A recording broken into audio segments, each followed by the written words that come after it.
Jadi jika sebuah kontraktor atau sebuah perusahaan pelaksana proyek atau pekerjaan, jika memiliki alat berat sendiri itu ada beberapa keuntungan dan kerugiannya.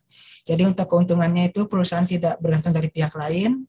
Jadi untuk kebutuhan alat yang digunakan dalam proyek itu dapat dipenuhi secara mandiri.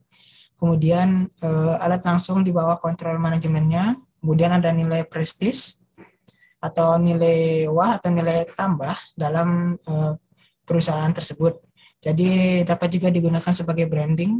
Jadi agar nanti pada saat pelelangan owner tertarik dengan perusahaan tersebut. Kemudian perusahaan memiliki unggulan dibanding dengan perusahaan pesaing yang tidak memiliki alat sendiri. Perusahaan dapat menyusun harga penawaran lebih kompetitif karena alatnya ini dimiliki sendiri. Jadi dapat ditentukan sendiri harga pemakaian alat beratnya. Dan juga dapat digunakan sebagai alat promosi. Nah, untuk kerugiannya ini ada beberapa juga. Jadi perusahaan yang memiliki beban untuk selalu mencari pekerjaan yang menggunakan alat berat bersangkutan. Jadi misalnya suatu pekerjaan memiliki alat berat eskavator, nah jadi untuk pekerjaannya ini harus selalu yang menggunakan alat berat eskavator tersebut. Jadi setidaknya pekerjaan yang akan dilakukan itu harus menggunakan alat berat yang dimiliki oleh perusahaan tersebut. Nah, kemudian pada saat membeli ini dapat mengurangi kemampuan keuangan perusahaan karena harga alat berat tersebut otomatis sangat mahal. Jadi apabila pengelolaannya jelek dapat mengakibatkan kerugian pada perusahaan. Nah, hal ini perlu diperhatikan untuk maintenance-nya dan juga pemeliharaannya agar untuk alat beratnya nanti tidak akan rusak ataupun kualitasnya tidak menurun. Dan juga adanya alat baru jenis lain yang lebih efisien dan efektif.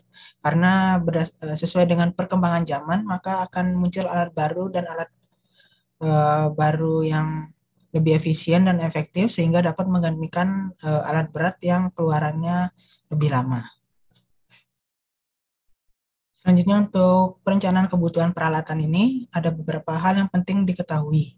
Yang pertama itu sasaran pekerjaan yang harus dihasilkan itu seperti volume, jangka waktu pelaksanaannya, spesifikasi teknis, dan sasaran pekerjaan lainnya. Kemudian jenis kegiatan pelaksanaan yang harus dikerjakan dan juga volumenya masing-masing pekerjaan. Kemudian kondisi medan atau kondisi lapangan, jadi kondisinya itu berada di tengah pemukiman atau berada di jauh dari pemukiman, apakah berada di pegunungan atau dekat pantai dan lain-lain.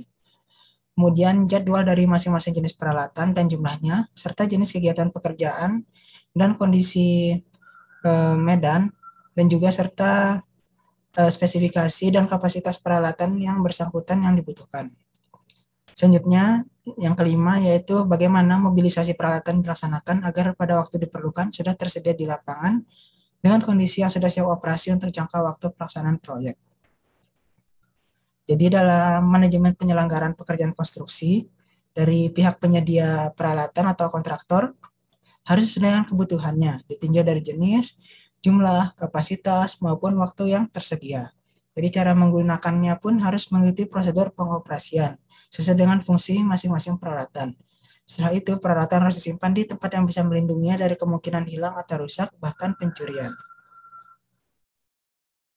Selanjutnya yaitu untuk mobilisasi alat berat, di mana mobilisasi alat berat ini yaitu pengadaan atau melakukan atau membawa alat berat dari lokasi penyimpanan ke lokasi proyek atau pekerjaan.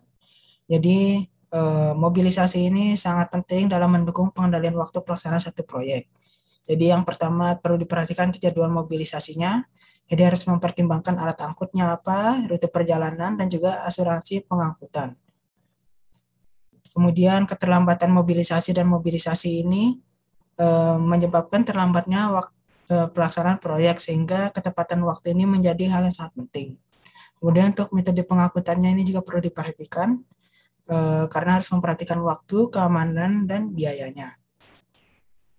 Jadi dalam memobilisasi alat berat, tentunya sudah diperhitungkan kondisi medan kerjanya, keadaan cuaca, jenis dan kondisi alat, di mana alat serta kapasitas alat yang sesuai dengan kebutuhan di lapangan sehingga mampu mendukung dan menyelesaikan pekerjaan dengan tepat waktu dan tepat mutu. Nah, kemudian hal yang perlu diperhatikan itu yaitu pengawalan terhadap pengangkutan alat berat. Jadi di beberapa daerah untuk mengangkut alat berat ini ada yang diperlukan pengawalan dari pihak yang berwajib seperti polisi dan juga namun ada juga di beberapa daerah untuk melakukan mobilisasi ini tidak perlu pengawalan dari pihak yang berwajib.